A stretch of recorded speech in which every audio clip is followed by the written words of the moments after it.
Continuous integration and continuous delivery pipelines are one of the most powerful force multipliers in modern engineering, and that is exactly why they must be treated as critical systems. The pipeline is not just a convenience layer for developers, it is a mechanism that can transform a small change into a production reality across many services in a short period of time. If attackers gain influence over that mechanism, they inherit the organization's trust and distribution power, which is a far more efficient path than attacking endpoints one by one. Even when the application code is well written, a weak pipeline can undermine everything by delivering altered artifacts, leaking secrets, or deploying unsafe configurations. The right mindset is to treat pipeline security as software supply chain security, because the pipeline is the assembly line that turns code into running systems. A typical pipeline includes stages for building, testing, storing artifacts, and deploying to environments. The build stage compiles code, packages containers, or produces binaries, and it often pulls in third-party dependencies that become part of the final output. The test stage runs automated checks, which can include unit tests, integration tests, and security scans that provide confidence before promotion. Artifact storage holds the build outputs that will later be deployed, and the integrity of that storage is essential because downstream steps assume artifacts are trustworthy. Deployment stages then promote those artifacts through environments, from development and staging into production, often with automation that can touch sensitive infrastructure at scale. Configuration management is the discipline that defines how pipeline settings, permissions, and environment variables are created, versioned, and controlled. In practice, pipelines are themselves programmable systems, and their definitions act like code that determines what runs, with what permissions, and under what conditions. If pipeline configuration is loosely managed, you get drift, inconsistent security settings, and a growing set of implicit assumptions that no one can confidently defend. Environment variables are particularly sensitive because they often carry secrets, endpoints, and feature toggles that change runtime behavior without altering application code. When configuration is managed with clear baselines, change control, and review, you reduce the chance that a small settings tweak becomes a major compromise. The goal is to make pipeline behavior predictable, auditable, and resilient to both mistakes and malicious changes. Pipeline credentials deserve special attention because they frequently have the authority to deploy code widely and to interact with production resources.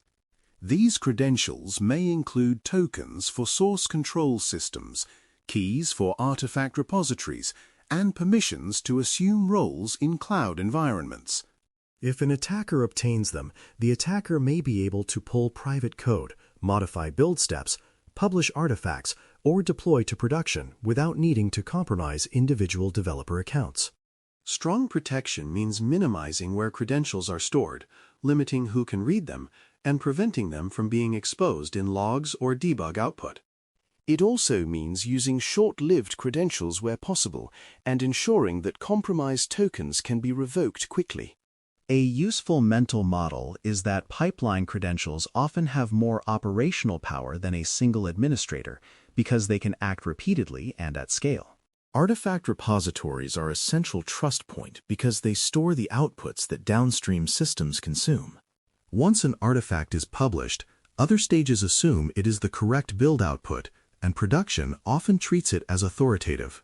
If an attacker can replace, tamper with, or impersonate artifacts in the repository, they can inject malicious code without touching the source repository at all. Integrity checks in this context include strict access control for publishing, immutability for released artifacts, and cryptographic verification of artifact provenance. You also want traceability from artifact back to source revision and build metadata, so you can confirm what was built, by whom, and under what configuration. The repository is not just storage, it is a security boundary that must enforce trust properties. Build isolation reduces risk from untrusted code executing on shared runners, which is a common operational reality in many organizations. Build jobs execute arbitrary build scripts, dependency installation steps, and test harnesses, and those can be influenced by code authors, dependency maintainers, or compromised repositories. If builds run on shared infrastructure without isolation, a malicious build can attempt to steal secrets from other jobs, tamper with cache dependencies, or compromise the runner itself for persistence. Isolation techniques include ephemeral build environments, containerization, and strict separation between projects with different trust levels. The goal is to ensure that one build cannot meaningfully impact another, and that any compromise is destroyed when the job completes. Build isolation is a practical control that acknowledges that pipelines often execute code that cannot be fully trusted. Approval gates define when human review is required before promotion, and they exist because automation is powerful enough to amplify both good and bad outcomes. Not every deployment needs a manual checkpoint, but certain transitions, especially into production, represent a high-impact moment where additional scrutiny is warranted. Approval gates are also useful when changes affect sensitive security controls, configuration, or dependencies that introduce new risk. The point is not to slow down delivery arbitrarily, but to align human judgment with the moments where mistakes or malicious changes would have the largest blast radius. When gates are implemented well, they are clear, consistent, and tied to risk rather than being based on informal habits. They also create an auditable record of who approved what and why, which supports accountability and incident investigation. Environment separation is one of the most effective ways to limit the consequences of pipeline compromise. Development and staging systems exist to absorb change and to allow testing, but production systems hold real data and serve real customers, so the boundary between them must be enforced. Separation means that credentials used for lower environments cannot automatically access production resources, and that deployment targets are constrained by policy rather than by convention. If a pipeline job in a staging context can deploy to production, you have created a single point where a compromise or misconfiguration can jump environments. Strong separation also supports safer experimentation because teams can test without risking production integrity. The security principle here is to make it difficult for an attacker to move from a less trusted environment to the most critical one using the same path. Logging in pipelines is essential because it provides visibility into actions, configuration changes, and deployment outcomes. You want logs that capture who triggered builds, what code revision was built, which artifacts were produced, and where they were deployed. You also want to record changes to pipeline definitions, permission modifications, and updates to secrets because those are high-value events for attackers.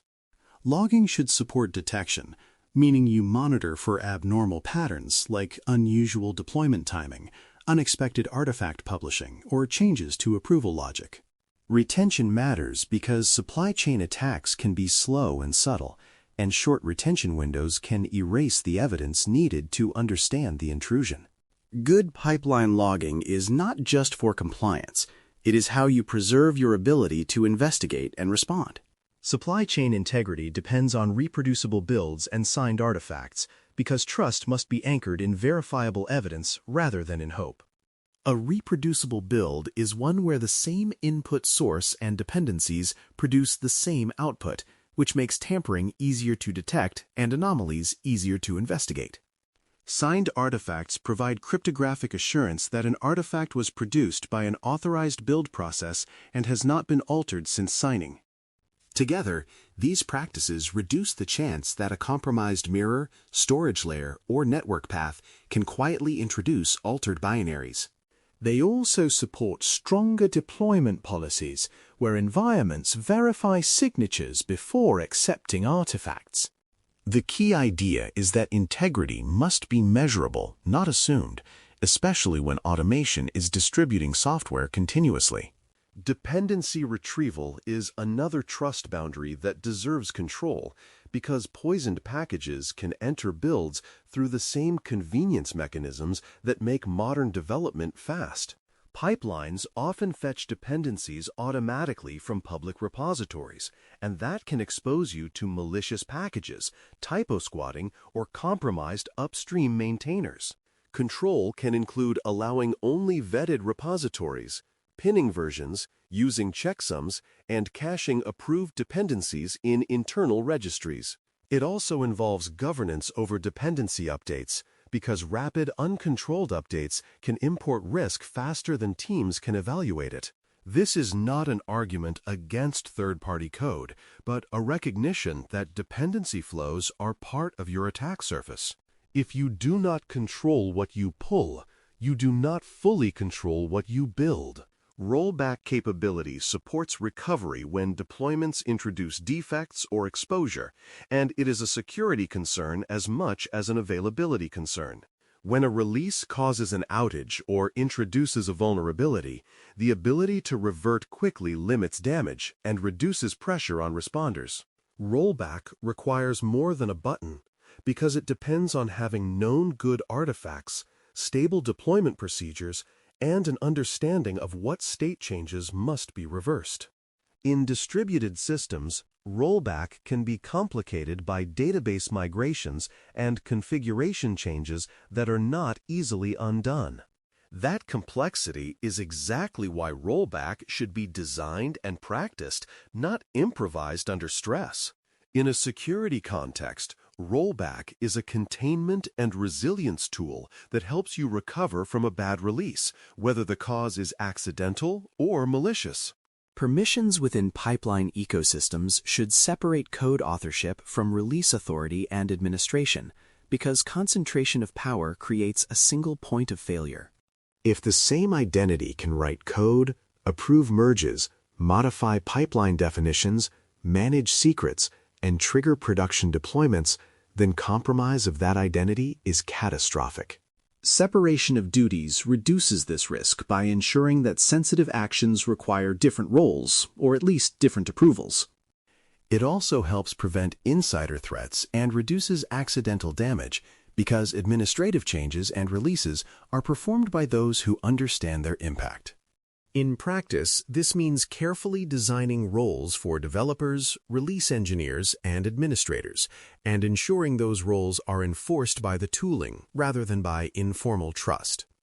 The goal is not to create friction, but to create controlled pathways where high-impact actions are deliberate and observable. When you pull all of this together, secure pipelines are best understood through three pillars: identity, integrity, and controlled automation. Identity ensures that every action in the pipeline is attributable to a specific authorized actor, whether human or service account, with permissions scoped to the minimum necessary. Integrity ensures that what is built, stored, and deployed can be verified as authentic and untampered, even in the presence of adversarial pressure. Controlled automation ensures that speed does not become recklessness, using gates, separation, isolation, and monitoring to keep the assembly line safe.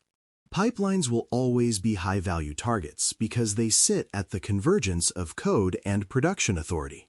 The practical win is that when you defend the pipeline well, you are not just defending a tool chain, you are defending the organization's ability to trust its own delivery process. Thanks for listening. For more audio courses, daily newsletters, and more, please visit baremetalcyber.com.